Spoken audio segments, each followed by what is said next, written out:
Every week, if not nearly every day, we are reporting cases of shots fired or other violence in the city of Evansville. 15 people were killed in Evansville last year, and that's up from 11 in 2019 and 10 in 2018. The seemingly pervasive violence has many feeling unsafe in their own neighborhoods. I want to bring in Pam Decker. She is a co-chair for Communities Acting for Power and Adjustment or Empowerment, or Justice and Empowerment, or CAGE, and a member of the Safe Neighborhoods Steering Committee. Pam, thank you so much for joining us. Your committee has been looking into this problem for months now, meeting with city officials, and in fact, you submitted, as I understand, some solutions to city leaders. What were some of those solutions? The main solution was to get the city to contract with the National Network for Safe Communities and to conduct a problem analysis of the group violence that we see occurring in our city. So we just really need to look closer at the problem and study it first. Study it for solutions. Okay. What it does is ultimately drill down into all the data that the police department has, that other agencies have, and ultimately you end up with at-risk group of people who this violence seems to be centered on, and then we come back with some recommendations and some strategies on how we're going to reduce this gun violence in our city. And when was this submitted, and what's happened with this evidence-based solutions? It was submitted in November, and actually was approved as part of the city's budget process. Okay. And we knew that it would not come to fruition until at least sometime in January. And we're still waiting on that to happen.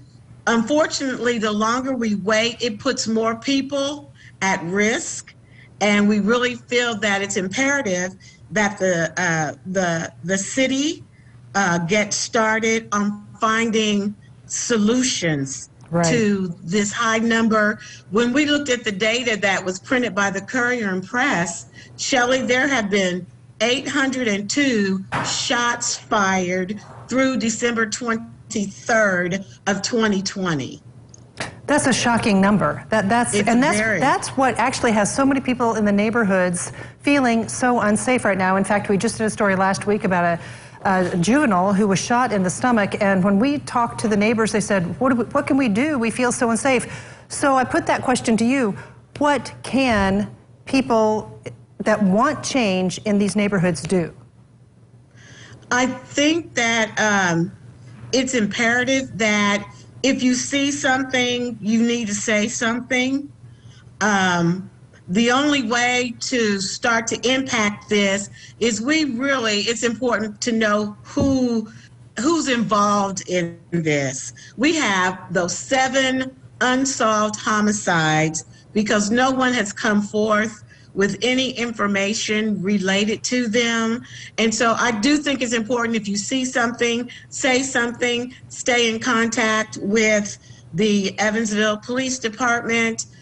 And we just need to get this problem analysis moving so that we can come up with some real solutions that are going to make changes in people's lives, so that there'll be a smaller inclination to become involved in violent behavior. Absolutely. Now, Pam, we barely scratched the surface here, and we're already out of time, so I really apologize. But I would love to talk to you more about this if we can maybe have you on another day and drill down a little bit further on some of these other things, because there's so many questions even as to, why there are so many people that don't come forward when there is a crime in their neighborhood, that whole relationship between community and policing. So we'd love to talk to you more about that. So thank you, Pam Decker with CAGE. We appreciate you so much talking with us, and hopefully we can continue this conversation at another time. Thank you again. Yes, love to. Great. Thanks. Thank you, Pam.